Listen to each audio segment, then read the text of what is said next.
Okay, great. Let's kick it off. I think it's a good timing now. So first of all, thank you everyone for joining. We just are starting the webinar discussing a very interesting topic, how the current recession is impacting CISOs budgets, as well as their decision-making process when it comes to partnering with external third-party vendors.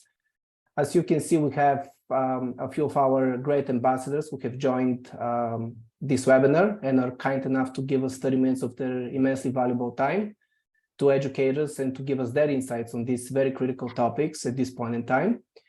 I'm going to take a minute now to introduce myself, the company, then give a very quick overview of the current macroeconomic environment, and then my very good friend and one of our great ambassadors, Steve Zalewski, is going to take it from there. With that, my name is Val. I'm the founder and CEO of Execweb. Execweb is a cybersecurity executive network. We're extremely exclusive. We have a few hundred ambassadors already who have joined our network. We have facilitated hundreds of meetings in the last 2 years. I founded the company about 2 years ago. And our mission is to fix what I and the rest of our ambassadors feel it's a broken collaboration between security practitioners and security vendors on many different levels.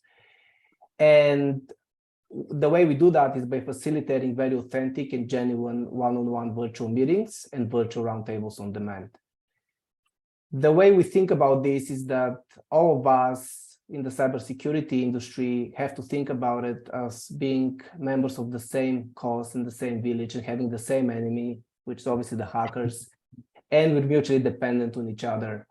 And that's why this industry is very unique and different from all other industries. And it's very important for all of us to think about our relationship and the relationship between security practitioners and security vendors, more of that kind of farming approach where we develop long-term business relationships versus having this very aggressive sales hunting approach of trying to get a sale tomorrow.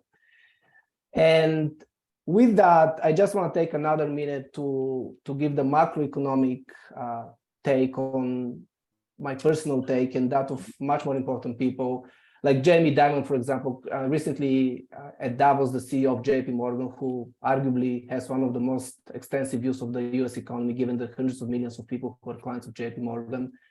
He basically highlighted several major points. The economy currently is obviously going through a difficult time. Interest rates, the current targeted range is between 4.25%, the Fed interest rates, 4.50%. And Jamie Dimon highlighted in his live interview on CNBC at Davos that he is expecting that to go up to 5 and even 5.5%, just because the inflation, which currently stands at 6.5%, considerably lower than the 9% a few months ago, but very far away from the targeted inflation rate of 2%, which the Federal Reserve is hoping for. And it has been crystal clear that they're going to do everything possible to get it to that 2% kind of target inflation rate, which is obviously very far away from the 6.5% currently. It's going to take a lot of work. And that's why Jamie Dimon felt that the interest rates will continue to rise in the coming months. Obviously, with the interest rates rising, that creates more pressure on budgets, more pressure on corporate earnings, as well as obviously individual spending habits. What was very interesting, and I'm going to end up with that, what Jamie Dimon mentioned, which I think is something very unique to JP Morgan and a view that only, I guess, he can provide, is that about $1.5 trillion are in the checking accounts of Americans currently, and that's substantially a substantial number, obviously. And he said that the consumer spending is 10% more than last year and 40% more than pre-COVID levels. But what he also highlighted is that to the estimates of JP Morgan, they're expecting that this $1.5 trillion in savings will be spent in the next 6 months. And obviously the natural question is what happens after these 6 months. And that's where I think is going to happen. It's going to get very difficult for everybody, the corporate environment, the retail environment. And on the cybersecurity side, although it has been immune to a great extent because of the need for cybersecurity, still, as we all know, there's several cybersecurity companies that have been laying off people. And tech specifically just this month laid off 58,000 people just in 1 month. So this is just picking up from here. So just to to set the macro environment, it's clearly a very challenging one. But most of you here are cybersecurity professionals in the marketing and sales field, and you still have to generate revenues. You have to find clients in a much more challenging environment than last year or the year before that, for sure. And that's why we have these amazing CISOs with us to give us the insights and to educate us on what is the best approach going forward so that these partnerships can become more fruitful and overcome this very challenging macro environment. With that, Steve, why don't you please take it from here, introduce yourself, and then the rest of the panelists as well. Thank you very much. Sure. Thank you, Val. So Steve Zalewski, former CISO Levi Strauss, and so now I am an advisor to kind of pay back to the industry. So I appreciate the opportunity today to moderate this panel. If each of the panelists would just take 10, 15 seconds and just give a history of where you are now, which companies you're with. Ken? Hey, Ken Foster. I'm VP of IT Risk, Governance, and Compliance over at FleetCor. Awab? I'm the SVP in CISO at Bank of Hope. Prior to that, I was at East West Bank. Chris? Hi, everyone. Chris Holden, CISO at Crum & Forrester. We're a property and casualty insurance company. So as you see, we have a nice mix of CISOs. And the topic for today is, what are we going to do about 2023, right? What do our budgets look like? How are we selecting vendors this year, given our budgets? And what's driving the vendor selection process? So we had a similar conversation to this in 2022, going into the recession, what this looked like, how you can improve the likelihood of being able to get a CISO's attention and hold it. And so today's literally is to have that conversation again. Only now it's 2023, the 2023 budgets are in place, and it's to see if anything is different and what other suggestions our panelists of CISOs would have. That's it. So I'm going to give each of the CISOs about 5 minutes to literally talk through where they are, budgets. They're going to be as transparent as they can in order to provide feedback. And I'm going to let them kind of go in whatever order they want. So panelists, the floor is open. Take it in any order.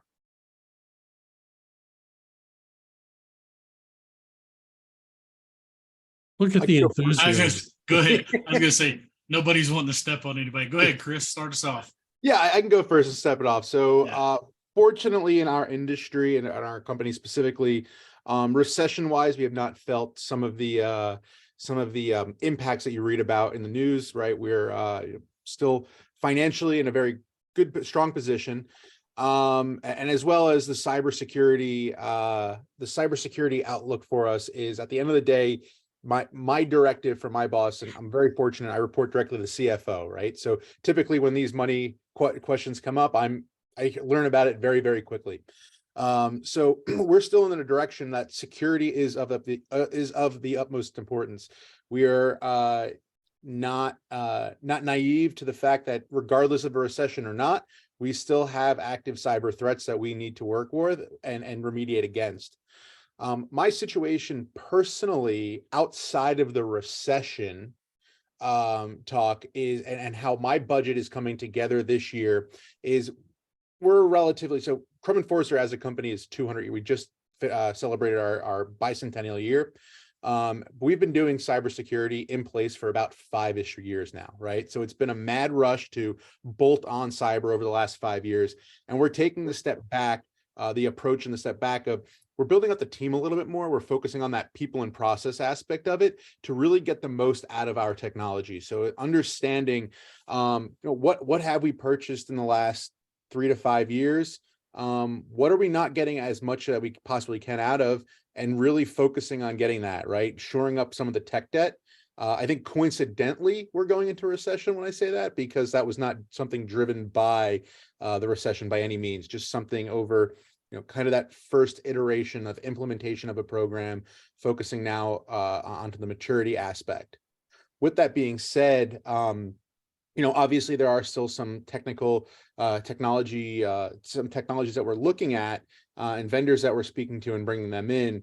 And one of the big things we've been shifting to is the very focusing on the ability to realize an ROI fairly quickly. So one of the things we were noticing a few years ago as we were implementing stuff was we'd have these projects that would go on for years and years and years, and some of the more sophisticated and cumbersome technologies would just never get implemented.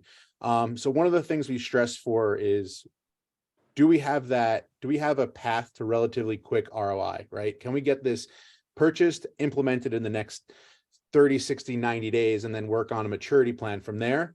And one of the things that we've been really focusing on and have found beneficial to drive that number down is the partnerships with the vendors, right? So making sure that there's an active stake with the vendors in getting this implemented.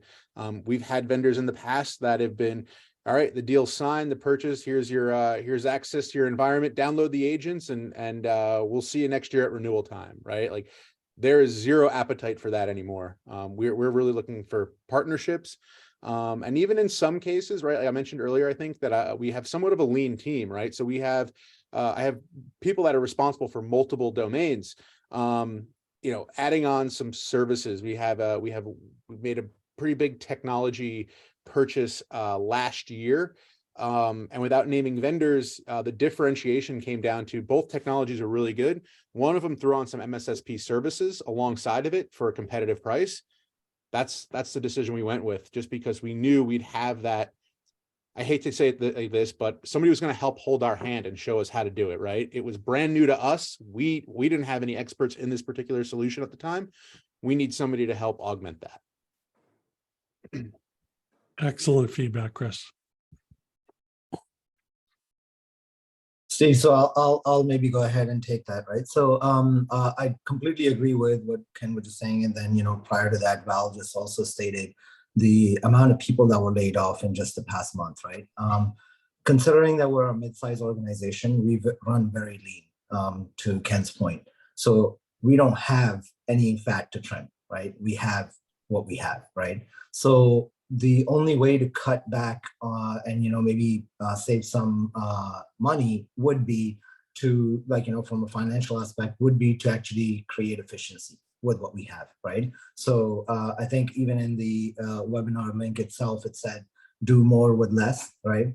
And that's the approach, right? So we're looking at areas where we could do some automation, where we could maybe bring in some efficiency and effectiveness. But at the end of the day, as Val was stating, security is a must-have. It's not, a choice where you could just say, you know what, we're in a recession, we're going to cut back on cybersecurity and not do cybersecurity for a year, and then we'll think about it next year, right?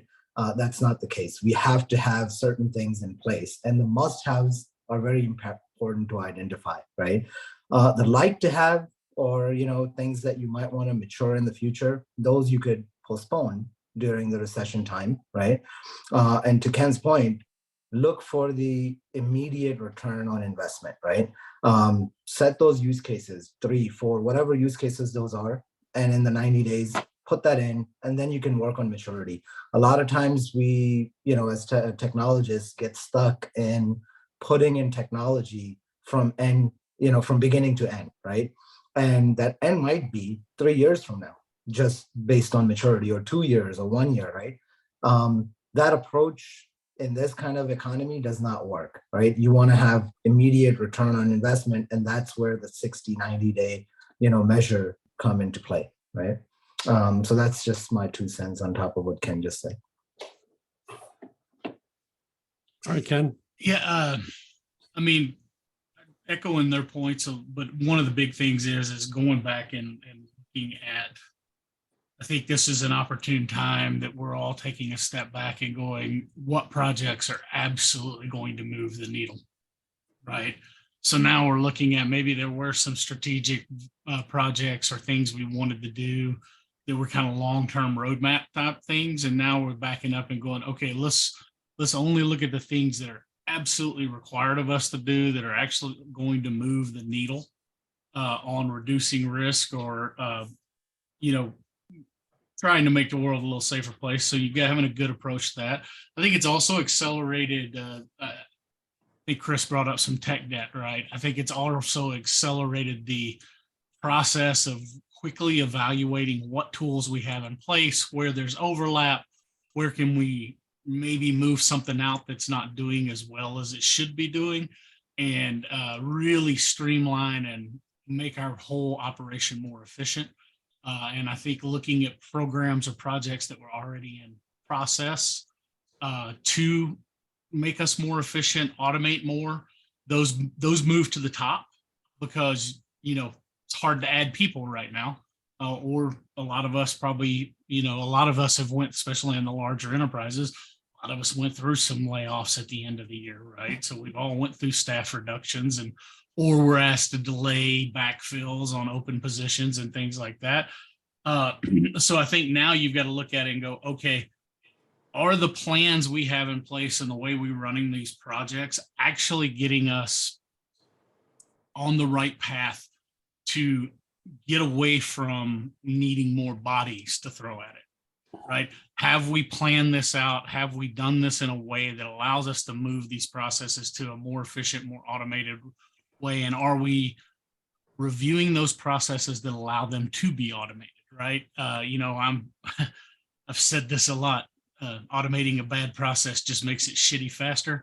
So the one thing we got to do is take a step back, and we got to take a step back and make sure that we've evaluated that business process. We've evaluated what we're trying to do, and that the outcome is actually what we needed to do. And that we're actually taking work off our people and off our budgets, and allowing us to repurpose people and put them in the seats where we need them, and use the tooling to the way that we need to use it, right? So I think that's one of the things that it's making everybody take a step back and go, what is the most important things that we need to be doing to mature our program, but without frivolous spending, right? Okay, so I got two questions I'm going to ask you now specifically around this that I think for vendors and sales and all the rest of us that's important, which is, so for each of your programs, to the degree that you can share, what you've said is we have money. We are still struggling with people.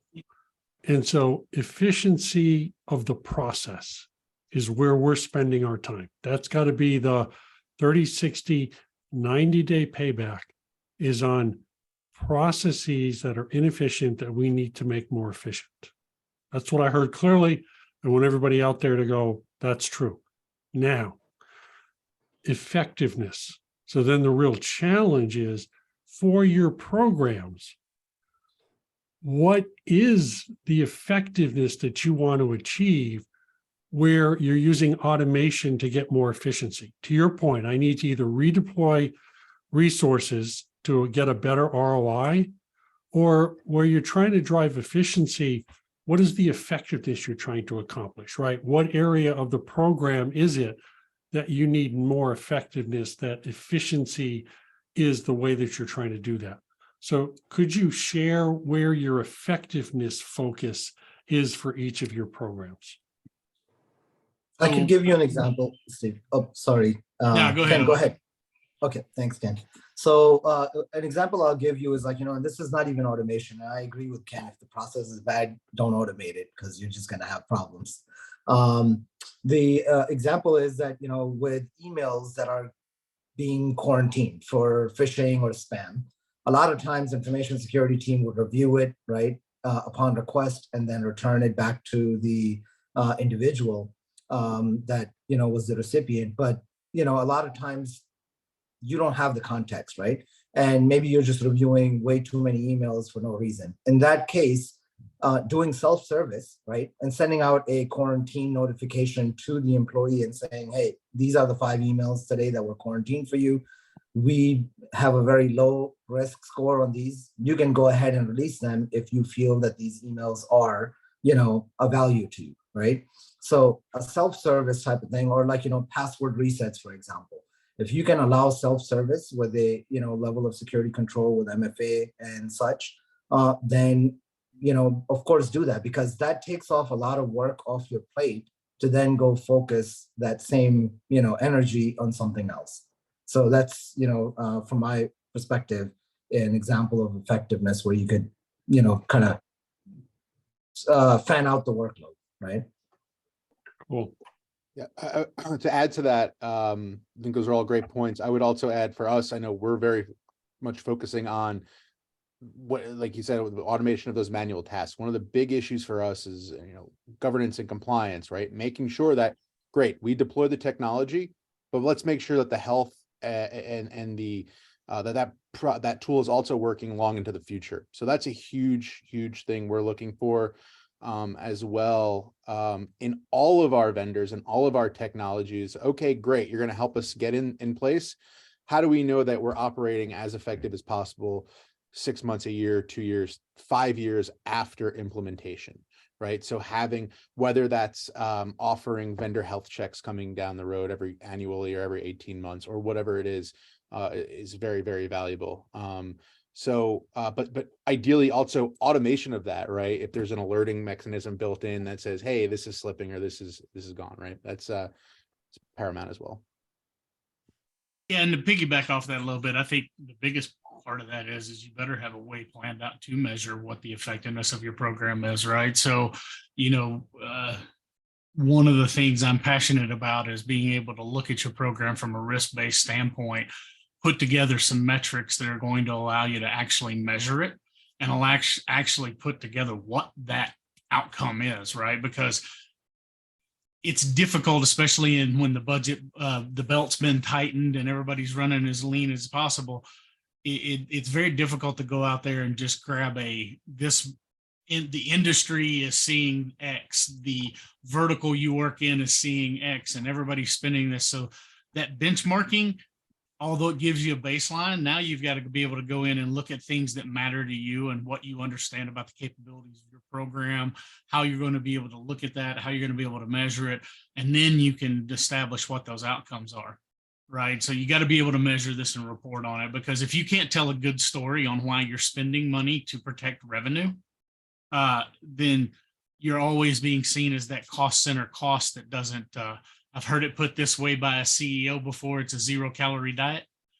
He keeps eating, but he's not gaining any weight off of it, right? So you've got to be, and I've often said this too, what we do is difficult to sell when nothing's happening, but when we're doing our job, nothing's happening, right? So we've got to be able to get the right metrics put together and report it in a way that matters to the business. And this gets into risk quantification based on business outcomes, right? Revenue driven, comparing what we're doing to protecting that revenue.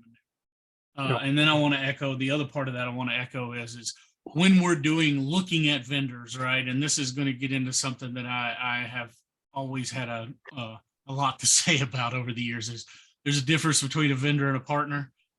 The partners are the ones who are going to help me understand with the tool sets I have, because I may not have experts in every tool we have. I want them to explain to us what we're using, what we're not using effectively in the tool sets, where I have overlap in tool sets, where that 80-20 rule comes in. The tooling I have covers 80% of it, and I'm going to use this example. And I know it's not the most popular idea out there, but let's just say I've got E5 licensing across from Microsoft. I have a lot of stuff included in that. Are they the #1 security tools on the top right quadrant? No. Do they cover 80% of my requirements? Probably. Are there some other lower cost, maybe not the big names out there, but maybe some new cool startup technology that's coming out there that I might be able to accomplish the same thing at a lower cost if I'm willing to put a little development effort or working partnership with those startups and smaller businesses? Probably. The question is that something, the risk that your company is willing to take, and are you able to sell that in a way and also have partners who have vetted some of these newer technologies in their labs? Because there's a lot of those partners out there who have those labs and can do that stuff and help me make those decisions to where maybe I can lower my operating cost. Because a lot of cybersecurity is an operating expense, right? We don't get a lot of capital expenditure anymore. It's mostly operating expense. Yeah. So how am I using the tools that I've got, And are there ways that I could maybe stack some of the stuff I already own in a way that it still has the outcome I want it to have from a risk reduction and a protection, but lowers my overall operating cost? Okay. And that's the input I'm looking for from a partner. Yep. All right. Next question. We're going to lightning round here, and we've had several folks entering questions. So please continue, and we'll knock them out, because obviously for those attending, and put the questions in, which is for 2023. Okay. If you're going to select capability product, traditionally you would do a bake-off, right? You would go to Gartner, you find the top 5, maybe you bring the 5 in, you get it down to 2 or 3, you do a proof of concept, then you go into final negotiations. For 2023, is that still the standard methodology you use, or how are you going through the product selection process now? I rely on my peers pretty heavily. Yeah, go ahead, Chris. Sorry about that. Yeah. So I rely on my peers pretty heavily. Right. I think there's a few forums out there now, Execweb kind of being one of them, right? Is a great introduction. But that's big. If I have information going into it of knowing somebody that successfully implemented the tool, I'm going to be more keen at looking at that. For example, right, like I mentioned, the short roadmap to ROI. I know there's a handful of technologies out there that are very high in the market leader up top on the Gartner quadrant and Magic Quadrant. And I know I've yet to hear in the last 4 or 5 years of any successful deployments of this tool, right? Probably not going to go with that, right? So for me, right, Gartner is less of a, if I use Gartner, it might be for my my non-technical folks, my CFOs, just to kind of help bring in outside evidence. But that's not how I'm picking from the start by any means. Yeah, to add to Chris's point, I think, peers definitely is, your main source. So forums like Execweb, another group that I would mention would be the CISO Society, where, we are able to communicate with each other and understand technologies that are being deployed. The other piece that I would mention is that before the bake-off, I actually prefer to do a reference call with a similar size business as ours and understand how they are using the technology, how long it took them to implement the technology, what were the ups and downs. And that gives me an idea of what to expect when I select the vendor for bake-off. So just to add to Chris's point. Ken, anything? No, I think they've more or less covered that. Sorry, I was answering a couple of these questions that have come in on the chat as well. So, Execweb is great. I would say the other thing to look at is there are a ton of these local, regional networking type events. There's a lot of one-day conferences that are put on by people like ISACA and IANS and stuff like that. You don't necessarily always need to come to one of us to get your product in front of us, because as a matter of fact, we're probably just going to pass it off to the person who's going to be the owner of that to take a look at it, and depending on the situation, right? You need to convince them that they need to sell it to me, right? So although I may have the decision on it, or I may have a lot of input on it, sometimes getting my people excited about a tool that they want to bring in front of me, as I encourage that as well, because I don't have time to answer every email, every LinkedIn request, every phone call I get. And it does help sometimes to spread that work around, because we do want to see new and interesting things and make sure we're making right decisions. But my peer network is probably one of the most heavily used things I use, right? Because there is, anytime a new product hits or products out there, like you said, if I know about a product that I don't know of anybody who's had success implementing it, or everyone who has tried to implement it has had nothing but nightmares on it, I'm probably going to stay away from it. So that's, my peer network is huge for me. Yep. Okay. So I'm going to summarize. There was a couple of questions that came in. I'm going to put it together. But first, I'm going to call it foot stop, which is, I think you've heard from Ken and everybody now. Now you understand it's all about our networks. If you as a vendor do wrong by a CISO, okay, and they put it out there, we're going to shy away. We're not going to ignore that feedback, because We just don't have the resources and the time to do traditional POCs for most companies. So understand farming, realize those relationships that you pay forward are critical, because more and more that's how we're doing it. So I want to summarize that.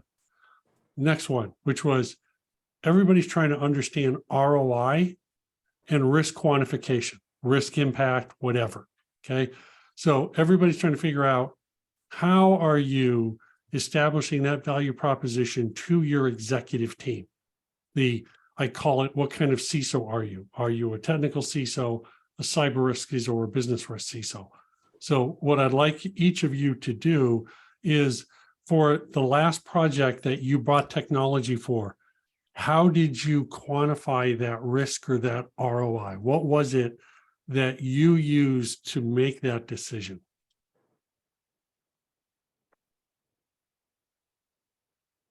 So I just on that, the real big thing about that is and I'll piggyback a little bit off that question that come in there, right? You're always going to probably look at 2 or 3 products at a minimum, right? There may be 10. I'm going to have a list of success criteria to start out with. That's probably going to help me narrow down to 2 or 3 that I'm really interested in. And that's going to be a combination of publicly available information and hopefully network information of someone who's already got experience or tried some of these out. If all that works out, then we probably are going to get down to a POC, maybe bake off of 2, right? We're going to get down to 2 that's really hard to tell the difference between, and we're going to get to that bake off. But now to get to what I'm going to sell from an ROI standpoint is, I'm looking at the criticality of the system, the type of data it has in it, the revenue stream that it's coming into it. I'm looking at what we have in place, what we don't have in place, where our gaps are. I'm putting all that together to build out those risk indicators and go, I'm going to, and this gets into the, I'm going to spend $2 to protect $10, right? I am not protecting $5 to protect $2, right? So I'm balancing what my cost to remediate these gaps are with the known risks that we have on the known criticality of this system is, and the revenue stream coming in. You take all that together and you put together the package that says, I have to spend this to reduce this risk to make sure that we don't lose this revenue stream coming to us in case of ransomware attack, which is going to happen, right? The likelihood of that happen is 100%. Doesn't necessarily mean it's going to hit exactly that system, but the likelihood of a ransomware attack hitting your business is 100%, right? It's just how effective are your, and you knowing how effective your controls are in place of controlling that ransomware and whether it spreads is part of that ROI going in, is that maybe what I'm doing keeps ransomware from moving from a user desktop to a back-end database. So it overall reduces the likelihood of that causing business impact. Right. So I'm communicating that kind of information in my ROI. That's what we have to sell internally. Elegantly said, Ken. Thank you. Awab, Chris, I'd like to hear your feedback on this too, because I think this is what the vendors are really hungry to understand. Yeah, so I would add one thing to Ken's point, and all valid points from Ken, right? One thing that I would like to add here is that I've noticed in the industry that, some vendors are pricing their product based on the investment they have made in their product, and they're looking for a return on investment. But the problem you're solving may not have that same impact on my end, right? So if you're selling something to me for $1,000 to protect $100, I'm not going to buy it, right? It has to make sense on my end. So I think that's another piece where a lot of vendors that I've seen, especially up and coming vendors, where they're missing the mark, where the technology sale is coming in at such a high price that you're like, that's not worth the money. I could continue to do this manually, and that might be worth the while on my side, right? So I think that's a very good research that vendors should do on their end, that what value would they add to the organization, and then match the pricing to that. Well said. Chris? Yeah, I don't know if I could build much better on what they both of them just said. I would say, I think there's an onslaught of tools out there that build themselves in the next cutting edge technology, and it's just another reporting tool, right? and some of which are not better than my ticketing system or even Excel and pivot tables, right? So that differentiator really needs to be brought out, right? There needs to be some added value of actually reducing risk, not showing me, hey, you have this risk as well. For me, that I have a hard time justifying putting my money there, for most things, right? And I think my sim has the visibility I need already, right? So I really need, something to drive down my that risk, that quantified risk. Okay. Yes. And the way I describe that for everybody out there is I call it, so what, now what? If you're bringing me a problem and not bringing me the solution, don't bring me the problem. And too many vendors still want to show me that they can see new problems. They haven't got the now what. They don't have the contain button. They don't have the fix it button. They're thinking that we'll take care of that. They just want to show us. And those days are gone. You've got to think about how you are accepting responsibility for a problem that I have to take it off my plate, not to add visibility to another problem onto my plate. And I can't say that more clearly than that. Also, I want to add one thing on that, Steve, real quick, is the other thing you got to remember, we have all said we run lean teams. Everybody out there that I know of is running a lean team, no matter what really size company they are. Even if they've got 500 people in cybersecurity, they probably don't have enough people from perceived workload. The thing is after the end of the year, when a lot of these tech layoffs and stuff like that, we're asking more of our people. POVs, deep diving into another piece of software, running multiple POVs, that's more work on their plate. So you guys, I need resellers and vendors to understand that it may be we really think you've got a great product and we really would like to see it actually work in a live environment, but we have to work on prioritization of schedule of work that's already on our people's plate and asking them to take on some more work that may or may not go forward after the POV. We have to balance that very carefully because, yes, there's been a lot of layoffs, but we also don't want to lose the talent we got because rehiring that position's more work and more cost than keeping the people that we have. So it's a balancing act of burnout / prioritization for those guys that I am very protective of my team of not putting too much work on their plate. Yep. And then we're almost at 45 minutes. I appreciate you guys staying on the extra 10 as we're really just hammering through the hard questions, right, to try to make it better for the industry. My last one is, and it's one that keeps coming up, which was, what's the best way to connect with CISOs now? So we answered that in 2022. For 2023 and where you are now, is there anything that you recommend that vendors, marketers, sales guys do differently into 2023 over what we recommended in 2022? And also would like to quantify a little bit further, because I have discussions with vendors all the time, Steve, as you know, and Ken and Awab and Chris, as you know, I talk to them all the time. And one thing that keeps on coming up, they're all concerned of that initial specifically meeting when they don't know you guys, right? How should that happen? In what capacity? They all obviously understand from their perspective, they want it to be in person, an hour, right? But none of you have the hour, right? And for you, very, very difficult to do meetings in person. So from your perspective, I think it's going to be immensely valuable to all the participants here, as Steve highlighted, understand how you want to be approached from your perspective, virtual, in person, and how long would you like this initial, the hardest meetings to be? Thank you. I'll take that.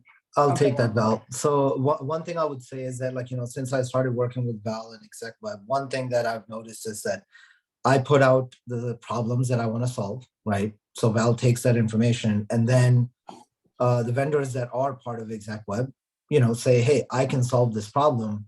Get me in front of Awab for 30 minutes, right? And I can get on that call because now I know that you're solving my problem, right? When I get these cold emails, I don't have time for that. I don't go through them.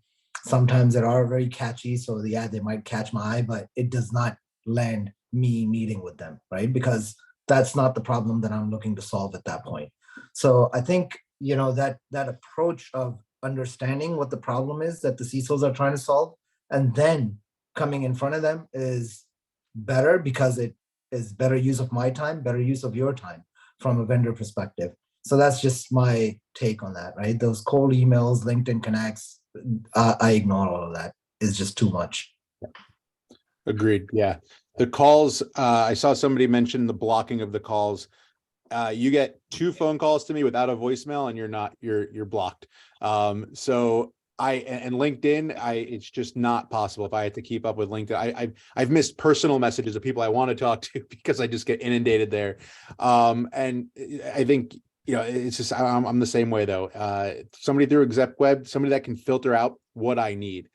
Cold emails work, if I had to put a number on it, less than 1% of the time, because it has to be something for a problem that I'm solving now, right? So I would say the ones that are the most meaningful are there's already an in-person established relationship, or a bridge gapped by somebody from like Execweb forum, where, you know, Val knows I've had those communication with Val of, this is what's on my priority list for 2023, right? And it filters a lot of the nonsense out. So Awesome. And then I'll close with, because we're at 45, and guys, I got to let you get back to your day jobs, which is, to all the vendors, you've heard this, and I would say, is it interesting to me or is it important to me? Okay. Those are the 2 things that are going to get my attention. Not you're one more of 10 IAM vendors. So you really have to think about, in that time, what is it that you're doing that's interesting to me, that might be interesting, to catch my attention is interesting. Or if you've done your homework and you know it's important to me, like Awab said, as we go through ExecNet, then for what's important, how do you do it differently? So I would say, for all of you out there, no more me too, no more you're the 11th vendor. How are you interesting, or how are you important, is your best way to catch our attention. So with that, I say thank you. Val, I'll turn it back to you to close. Yeah, and just 1 second to wrap it up. Thank you, all 4 of you guys, for your extremely valuable 45 minutes, and all the attendees who attended. We had at 1.75 people, which is amazing turnout from the initial people who opted in. I hope you all found it valuable. And if anybody wants this recording, we're going to have it in the public domain. You can reach out to me via email, val@execweb.com, or just on LinkedIn. And we're going to also post on LinkedIn as well. And the last point I want to make sure I highlight is that if you're interested in meeting any of our ambassadors, as you can see, the quality is more than apparent here with this discussion. All of our ambassadors are at that quality. So please reach out to me and we can have a further discussion, but we're here to help you help us. And with that, again, thank you everyone so much for your time, and we're going to let you know for the next upcoming webinar. Thank you everyone. Have a pleasant day. Take care. Thank you, guys. everyone. Appreciate it. Well done. Bye.